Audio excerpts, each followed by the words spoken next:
5 out of 10 people watching this video will have a freelance career by 2025.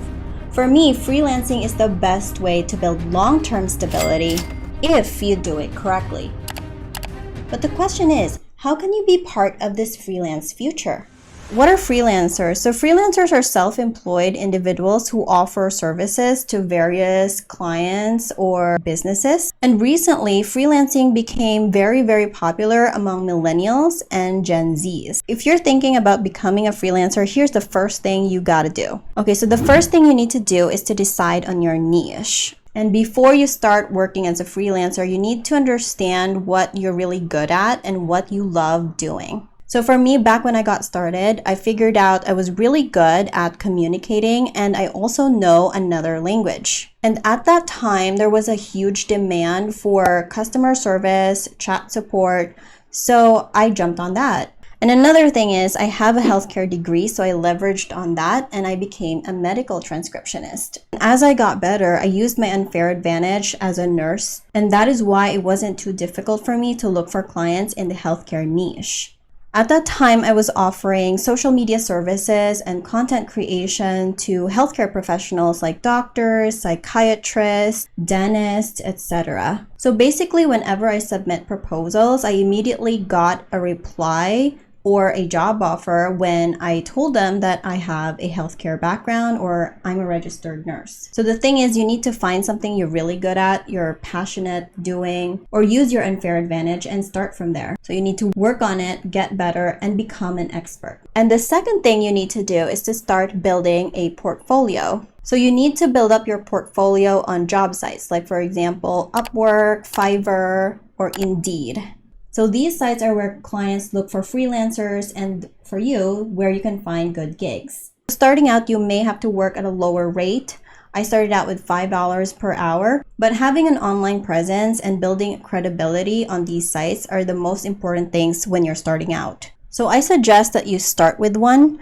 For me, I started out on Upwork and then I branched out on Fiverr. In the past, it was way easier to find clients. The competition wasn't really that high, but now it's really, really difficult. So this is why building a portfolio is very, very important. So this way you can stand out and win clients. But what do you include in a portfolio? So if you've freelanced before or maybe took on pro bono projects for clients, so you can include those as samples and talk about what you've done for those clients. And that way, clients would know what you're good at. So here's how I did it. When I started as a social media manager before, so I worked under an expert social media manager. So I was like an assistant social media manager. And after the project, I asked him if I could include the work that I did as samples, or I could put them in my portfolio. And of course, they agreed. From there, I was able to slowly build up my portfolio and I used that to find clients on Upwork.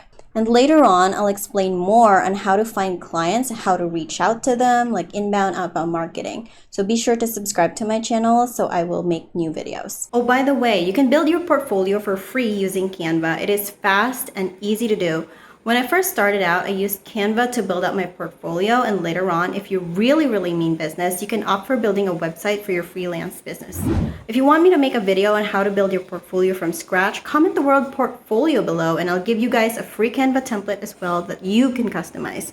And don't forget to like, subscribe, and hit the notification bell so you will be alerted when that video goes out very soon. So what exactly does a freelancer do? So freelancers, independent contractors, or gig workers. So they are people, or we are people, who earn money on per job basis. Meaning a freelancer is not an employee for a business or a firm. So we have the liberty to work with a client or multiple clients or agencies, unless we're contractually committed to working to one client until that particular project is finished. An example of a freelancer would be a virtual assistant providing administrative support to businesses or a client remotely. Another one is a medical transcriptionist who converts video recorded reports into written documents. So in 2024, here are the most common type of freelancers. So according to Upwork, these are the 19 highest paying freelance jobs in 2024. So we have a public relations manager, business consultant, media buyer. So these are Facebook ads, TikTok ads. So if you know how to run ads on Facebook or on TikTok, then that's called a media buyer. So let's check out how much they are being paid. So they charge between $50 to $200 per hour. Whoa, that's really, really high. For me, I charged like $10 an hour back then. And once I got really good, I charged about 15 up to 20. I think that was my max. Okay, now going back, the next one is photographer, AI professional, artificial intelligence professional. So this is, if you know how to build automation, artificial intelligence. So this is pretty good. They charge really, really high. Let's see how much money they make per hour. So they make between $25 to $50 per hour. Whoa. And AI engineers can find jobs posted for 30 to 60. And it's expected to grow through 2031. It's because of the rise of AI. Okay, now going back after that, we have data analyst, copywriter. Yeah, my friend's a copywriter, a project manager, digital marketing consultant, an editor, video editor. Yeah, this is an in-demand freelance job. It's because of the rise of short-form content and content marketing. Mobile app developer, social media manager, that's me. Accountant, web designer, web developer, programmer, videographer as well, a podcast host, and virtual assistant. So it's freelancing for everyone.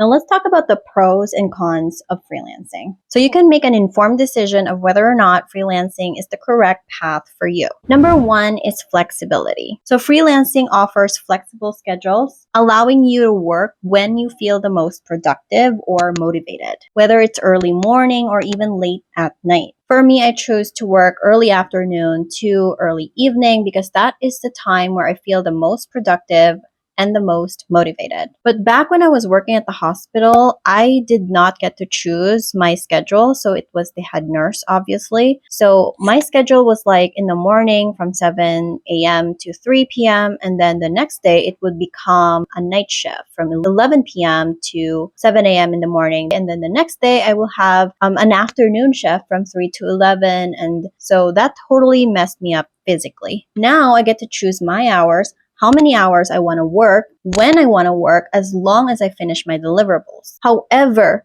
you need to be self-disciplined. Since you have a very flexible schedule, you can get easily distracted. You may lose focus and you may get demotivated. And because of that, you will miss deadlines and ultimately you may get fired. So being a freelancer demands a high level of discipline and self-accountability. So for me, flexibility is a yes. Next, freelancing offers independence and variety. You're your own boss, so you're choosing when, whom you want to work with. This freedom lets you align your career with your values and goals, giving you a sense of control and ownership. However, this does not happen instantly. If you're a beginner, you may take on whatever projects come in your way at even a very, very low rate.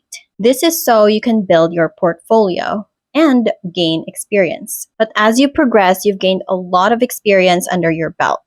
And then you'd be able to showcase your value and expertise and choose who you work with and an hourly rate that you want. In my case, back when I was starting out, I said yes to almost all projects, maybe 80% of the projects on Upwork. And the only time that I said no was to super lowballing clients that asked for $2 a reel edit. So my first rate on Upwork was a staggering $5 per hour. So I had no choice but to take it because I need to build up my portfolio and I need to build up my credibility on Upwork. And that was also the time where I have to gain multiple experiences from working with different clients. So I said yes to $5 per hour. But now I am making about $1,000 to $2,000 per client. So this is a definitive yes for me. Next, you have the potential to earn more. Freelancing offers the potential to earn more compared to traditional 9-to-5 jobs, particularly for freelancers with in-demand skills and expertise. As a freelancer, you're able to determine your hourly rate that's based on your level of experience, your expertise, your skills, your talents. Now let's take RNs in my country, for example. Now back in my day, very long time ago, nurses here were earning like $200 to $300 per month or even less than that. And then I switched to become a medical transcriptionist and I was earning 3 times more than that. However, with that said, it comes with a trade-off. Unfortunately, freelancing doesn't give you the benefits of a traditional 9 to 5. So as a freelancer, you have to be responsible for your own benefits. For me, I made sure I had my own health insurance. I have my own retirement fund, my own investments, and my own sinking funds. So for me, this is a definitive yes.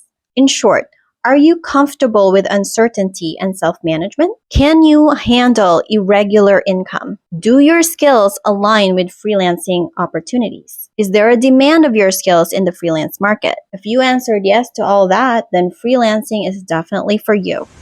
So if you are starting out from zero, you need to understand that freelancing requires a unique set of skills and attributes. Only some are cut out for this type of job. Therefore, assessing your situation and determining if you have the necessary skills, motivation, and financial resources to succeed as a freelancer is super, super important. First, you need to assess your skills. You need to ask yourself, what skills do I have that I can monetize? Can I leverage my degree, my past experience, my talent? Now, I have a friend who is an excellent writer. I can tell she's an excellent writer because of the wall of text that she posts on her status on Facebook. And back in the day, we didn't have AI to write all that. So I know that it totally came from her.